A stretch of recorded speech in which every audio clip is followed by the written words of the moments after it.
Hello YouTube, welcome to my channel. This is the Average Doomsday Prepping Dude again. In today's episode we're going to be going over how to remove and replace the factory Beretta 92 safety decocker and replace it with a low profile Wilson Combat Safety. This is my safety decocker of choice. If you prefer a different safety decocker, the process to remove the factory safety will be the same, and to install any safety decocker will also be the same, except for the Beretta G conversion kit that they have. So one of the biggest complaints about the Beretta 92 series pistols is the slide mounted safety decocker. So the problem with the slide mounted safety decocker is, by accident, if you're racking the slide, you could actually put it in safe mode and it will obviously be in safe and not fire. So the Wilson Combat low profile safety actually gives it an almost flush profile to the slide on both sides. It does stick out just a little bit, but for overhand racks, you actually are not going to catch the slide on any part of your hand because it's almost flush. The reason why I prefer this over the G decocker conversion kit by Beretta is that it still has the Ferrari wings. I've never been a fan of Ferrari wings. I think that them sticking out when you overhand rack, you know, it does catch in your fingers. It does, you know, you could see it catching there. If you're doing anything, it'll cut your it could cut the palm of your hands.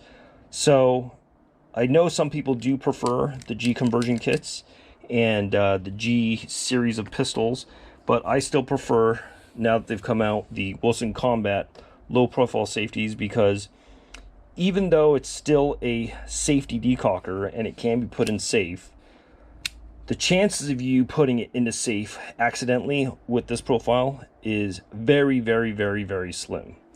And you know, when seconds count and time and stress is against you, you want to make sure that the pistol goes bang, and having the low profile safety will kind of give you the assurance that, you know, you're never actually going to accidentally put it in safe.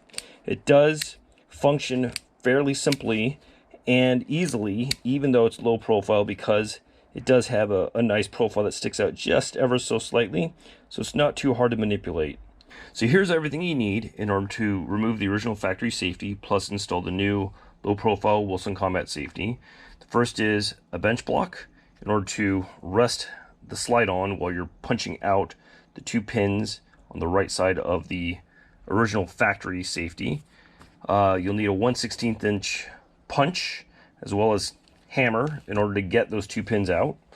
Then in order to remove the safety from the actual slide itself, you'll need a flathead screwdriver and a larger punch or a second screwdriver in order to depress the firing pin block safety as well as the safety plunger in order to remove the safety itself.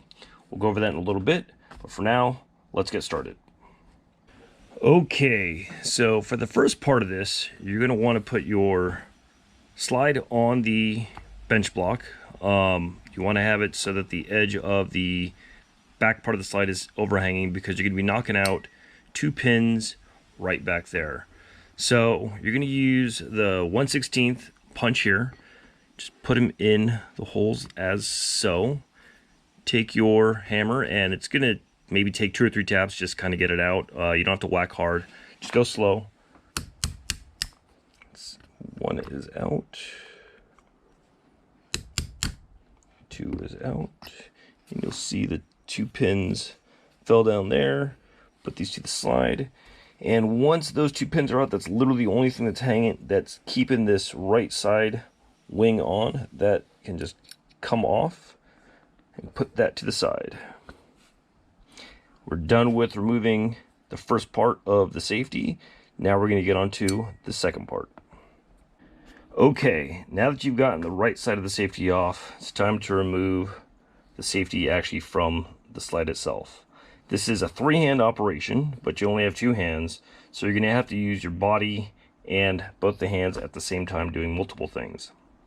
So what has to happen is you actually have to engage the firing pin block safety. and you're going to have to be pushing that from the bottom with your flathead screwdriver. So I'm standing, so what I'm going to do is I'm actually just going to put the screwdriver into my belly button, going to put it at the bottom of the firing pin block and push in. So you see that the firing pin block is now engaged. I'm going to move my hand as far forward as possible, so that way I'm covering this portion of the safety. Then what I'm going to do is I'm going to take my second punch to press the safety plunger, so you can see that it's being depressed. So while I have the firing pin block safety engaged, depressing this, holding the slide, covering the front part of the safety, and I'm going to rotate this safety that way, up. So when I do so, you're going to hear a pop, and that pop, or a click, is actually going to be, hold it, is going to be the safety plunger and spring here that's going to come out of this right here. So there's two safety plungers and springs. One is on this side and one is actually in the frame right there. Now that the wing has been removed, you can actually see that. So now that it's pointed up, you're going to keep your hand over it like this because it's going to shoot out, and you're going to push the safety this way. And then it's going to look like that. You can see the safety plunger is there now, or the safety and the detent are there. You're just going to be able to pull this out because the firing pin block has already been engaged. Now you have that. Now you're just going to take the plunger out from the original safety, put the safety aside, put that there. So now that we've got the safety fully removed and disassembled, and we have our safety detents and plungers, let's go ahead and start putting things back together. Let me kind of give you an overview of what is actually happening when you're putting things back together.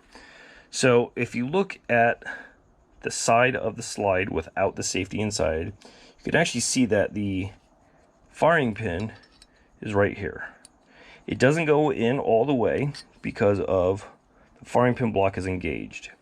So again, you're going to take your screwdriver, engage the firing pin block safety, and then you'll be able to push the firing pin all the way to get the safety in. So the other thing you'll notice is that there's a little cutout right here.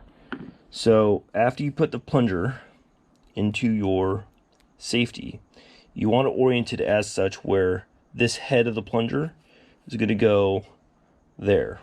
So let's start that process right now. So I'm going to put my index finger over the right side plunger and detent so I don't lose that, because I'm putting on its side sometimes. I'm going to stick this in the hole, and you're going to have to wiggle it in to get it past the firing pin. It's not going to go very far, so what you're going to do is now, because you're holding this from falling out, you're going to be pushing in the firing pin block as so. When you do that, you'll be able to push this in more. It's not going to go in all the way because you have your plunger still sticking out of the right side. Now what's going to happen is you still have to put in this spring and plunger set into the hole right there. So what you can do is you're just going to drop that in as such, and now is where the fun begins. So with your left index finger, you're going to hold the safety detent and spring down, and you're going to push in because it has to clear underneath the safety as you're pushing that in. So you're going to just push it in as such. Now when you're doing that, you're going to push this safety actually in, and it's not going to go in all the way because of this safety detent, plunger, and spring here. So this one is now engaged, but this one is not. So what has to happen is you have to depress it in and at the same time press this down, because remember, this is pointed up because that's how the plunger had to clear the safety opening in the slide. So what I'm going to do is I'm going to take my flathead screwdriver. I'm going to gently push in the plunger. And now that it's all the way engaged, I'm going to push it all the way in, and at the same time press down. So now we have a fully functioning safety. So the reason why you want to use the bag is because as you're doing all those small things with the springs, if it's inside the bag,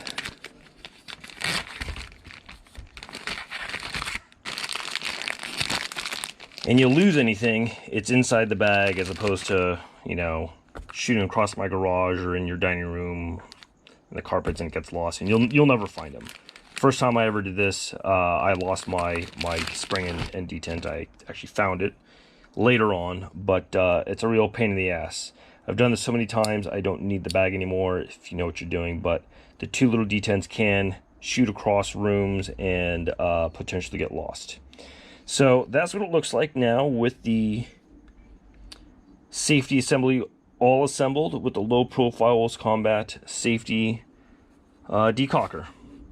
If you like what you see, like and subscribe, and I'll be having more of these videos coming soon. Thanks.